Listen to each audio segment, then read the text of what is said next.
Proses eksekusi tanah di Desa Ndokum Siroga, Kecamatan Simpang 4, Kabupaten Karo, Sumatera Utara nyaris ricuh. Pasalnya menurut James Agi Bangun SH dan Gabriel Ramata Purba SH selaku kuasa hukum dari Sri Harta Boru Surbakti, bahwa amar penetapan eksekusi yang isinya sama dengan putusan Mahkamah Agung dan berkekuatan hukum tetap atau ingkrah terhadap tergugat Nurlen Surbakti yang dibacakan pihak jurusita bersama panitera dari Pengadilan Negeri Kabanjahe diduga melawan hukum dan sangat dipaksakan. James Agi Bangun menilai amar putusan yang dibacakan jurusita seluruhnya tidak sesuai dengan fakta yang ada, mulai dari dugaan salah objek, salah luas, dan juga salah menyebutkan batas-batas tanah tersebut. Artinya sesungguhnya penetapan ini, putusan itu seharusnya dinyatakan non-executable, tidak dapat dieksekusi karena berdasarkan buku 2 ya Mahkamah Agung edisi 2013 tentang pedoman pelaksanaan teknis ya dan administrasi peradilan menyatakan suatu putusan sekalipun sudah inkrah dinyatakan tidak dapat dieksekusi. Awalnya pembacaan amar penetapan eksekusi kasus perdata dari PN Kabanjahe dengan penggugat Lince Kenggiwati, warga Medan dengan tergugat Nurlen Surbakti, warga asli Kabupaten Karo atas tanah seluas 8.000 meter persegi berjalan lancar. Namun kuasa hukum dari Sri Harta Boru Surbakti yang tidak lain anak dari Nurlen Surbakti ini, masing-masing James Agi Bangun SH dan Gabriel Ramata Purba SH dari kantor hukum James Bangun dan partner membantah semua putusan yang dibacakan pihak jurusita dari Pengadilan Negeri Kabanjahe Kabupaten Karo. James Agi Bangun dengan suara lantang mengatakan bahwa apa yang dibacakan pihak jurusita seluruhnya tidak sesuai dengan fakta di lapangan. Mulai dari kepemilikan tanah yang dibacakan merupakan milik Nurlen Surbakti, namun kenyataan tanah tersebut milik Sri Harta Boru Surbakti yang sudah bersertifikat hak milik, di mana sebelumnya tahun 2016 telah dibeli almarhum suaminya dari Nurlen Surbakti selaku ayah mertuanya. Ya, itu sudah mengajukan gugatan dan perjet atau pihak ketiga terhadap putusan-putusan dan penetapan yang sudah dijelaskan. Ya, kemudian yang pertama terkait dengan isi penetapan tadi, itu termohon eksekusinya adalah Nurlen Surbakti.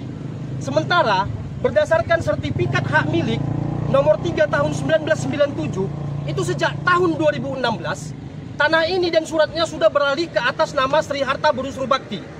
Artinya tanah Nurlen Surbakti tidak ada di sini.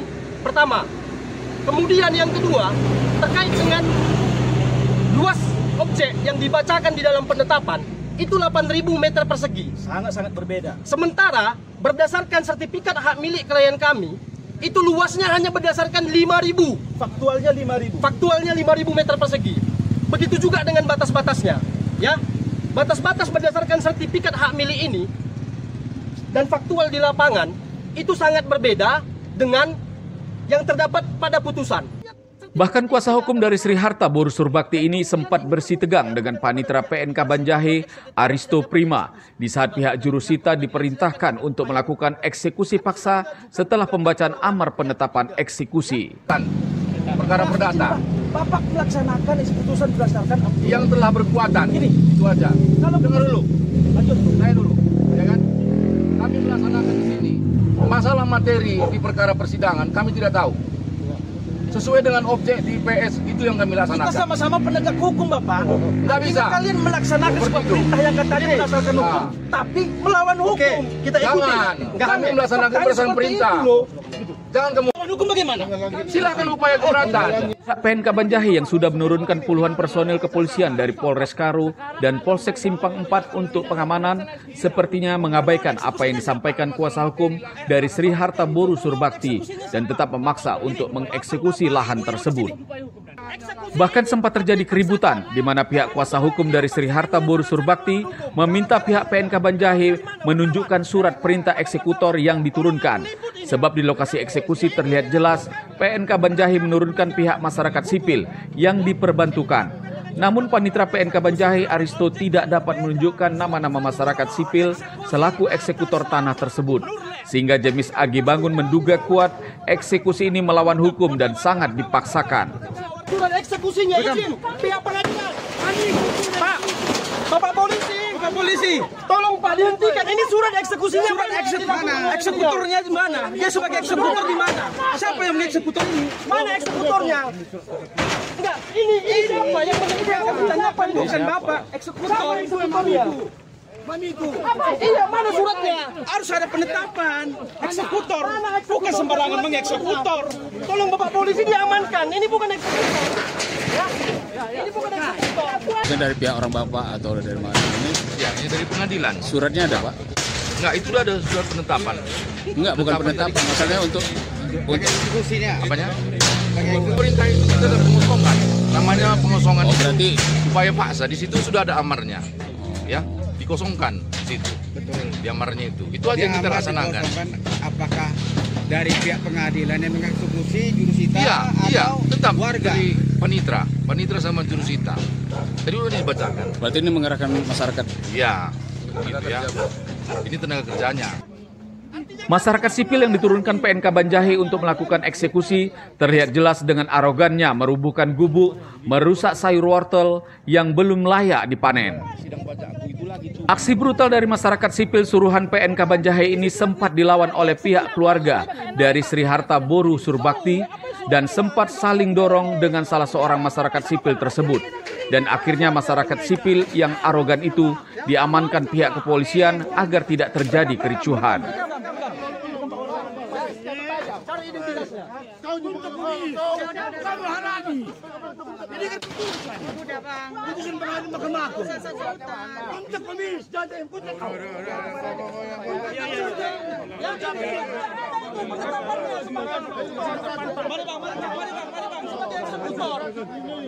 Sipil yang mengajukan eksekutor ya. Penetapannya apa ini?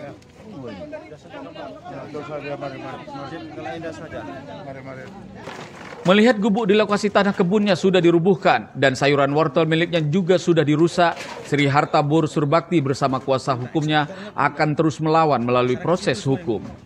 Jelas menolak, Pak. Yang suami saya Arifta Tarigan jual beli dengan Bapak. Jadi setelah suami saya meninggal, surat saya urus jadi ahli waris ke pengadilan. Sekarang saya menjadi ahli waris sejak 2016. Saya urus jadi ahli waris. Dirubah menjadi sertifikat. Keadilan dan pengadilan tinggi. Ya. Buat perlawanan jelas. Pertahankan ini tetap saya perjuangkan karena ini hak milik saya. Sementara menurut kuasa hukum James Agi Bangun yang didampingi Gabriel Ramata Purba dari kantor hukum James Bangun dan partner mengatakan bahwa apa yang dilakukan pihak PNK Banjahe diduga kuat melawan hukum dan sangat dipaksakan sehingga langkah-langkah hukum yang akan ditempuh melaporkan pihak hakim PNK Banjahe. Pada saat terkait dengan pembatalan sertifikat hak milik ya, pada saat gugatan di tahun 2019, itu salah satu eksepsi kita itu adalah mengenai kewenangan kompetensi absolut itu, bahwa ini seharusnya dibawa ke petun. Tapi itu tidak dipertimbangkan majelis hakim, begitu. Termasuk juga yang kekurangan pihak tadi di tahun 2019 itu bahwa Sri Harta tidak ditarik, ya kan? Notaris yang menerbitkan surat-surat tidak ditarik, kan begitu. BPN yang menerbitkan SHM tidak ditarik, kan begitu. Jadi artinya di sini sebetulnya secara formil pun gugatan LK ini sudah cacat, kekurangan pihak, error in persona, tapi tetap dikabulkan oleh majelis hakim pada saat itu begitu. Di tahun 2024 ya, klien kami melalui kami kuasa hukumnya mengajukan yang namanya gugatan dan verjet.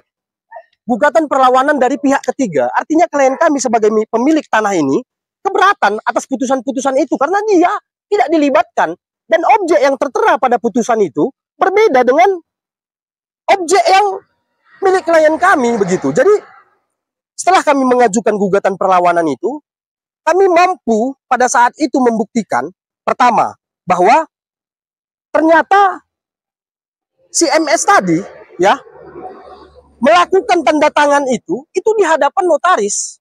Kami sudah mendatangi notarisnya sudah buat surat pernyataan dan juga sudah buat video rekaman yang menerangkan bahwa pada saat akta jual beli ini aku terbitkan, semua pihak, baik pembeli, baik penjual, baik saksi, semua hadir di hadapanku.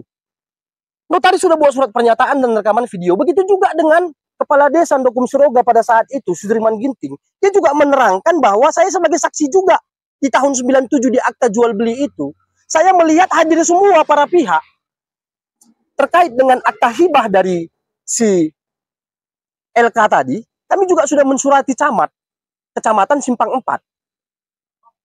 Kami menanyakan apakah akta hibah itu ada tidak di sini arsipnya, pernah tidak dibuat. Camat Simpang 4 menyatakan di sini tidak ada arsipnya.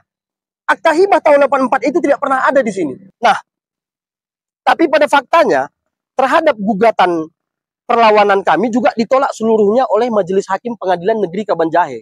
Yang menurut kami pertimbangannya itu tidak berdasar secara hukum karena semua bukti-bukti yang kami sampaikan itu dikesampingkan dengan alasan-alasan misalnya surat pernyataan dari notaris tadi dikatakan itu dikesampingkan karena itu merupakan pernyataan sepihak yang tidak dibuktikan dengan bukti lain. Padahal kami sudah membuktikan dengan bukti lain. Contohnya ada video rekaman, ya kan? Kemudian akta 97 itu, risalah aslinya, itu juga kami hadirkan. Notarisnya kami suruh datang membawa ke pengadilan, sudah ditunjukkan juga. Begitu juga dikuatkan dengan keterangan saksi dari Sudirman Ginting, ya. Kategori non-executable itu tidak dapat dieksekusi apabila objek itu sedang diagunkan kepada pihak ketiga. Nah, setelah putusan Mahkamah Agung Inkrah tahun 2022 terhadap Nurlen Surbakti, ya, klien kami Sri Harta Surbakti bahkan sudah menjaminkan tanah ini kepada bank, dan bank sudah cek bersih, dia mau menerima dan uangnya cair. Artinya bahkan negara sendiri pun mengakui sertifikat hak milik itu. Karena yang inkrah terhadap Nurlen bukan klien kami. Tapi kan bisa kami buktikan bahwa ini sedang diagunkan kepada pihak ketiga sehingga tidak bisa dieksekusi, non-executable. Kami sudah membuat pengaduan, ya, ke Mahkamah Agung RI, ke Ketua Badan Pengawas Mahkamah Agung RI, ke Ketua Komisi Yudisial RI, dan ke Direktur Jenderal Badan Peradilan Umum. Yang kami adukan itu terkait dengan penetapan eksekusi, ya, yang kami duga dilakukan dengan cara-cara melanggar hukum. Padahal sudah jelas-jelas bahwa tanah yang mereka eksekusi ini bukan milik Nurlen Surbakti, melainkan milik Sri Harta Boru Surbakti dengan luas 5.329 meter persegi, bukan 8.000 meter persegi, seperti yang juru sita bacakan. Belum lagi masalah batasan tanah yang sangat jauh berbeda, seperti tercatat di SHM milik Sri Harta Boru Surbakti. Sri Harta Boru Surbakti berharap dengan adanya kasus sengketa lahan yang putusannya tidak jelas ini, pemerintah harus hadir demi keadilan. Sebab banyak sekali kejanggalan saat dilakukan eksekusi, yang mana pihak PN Kabanjahe diduga telah merampok tanah orang lain karena tidak sesuai dengan alas hak yang ada di tanah tersebut. Dari Kabupaten Karo, Sumatera Utara, tim liputan geniustv.id memberitakan.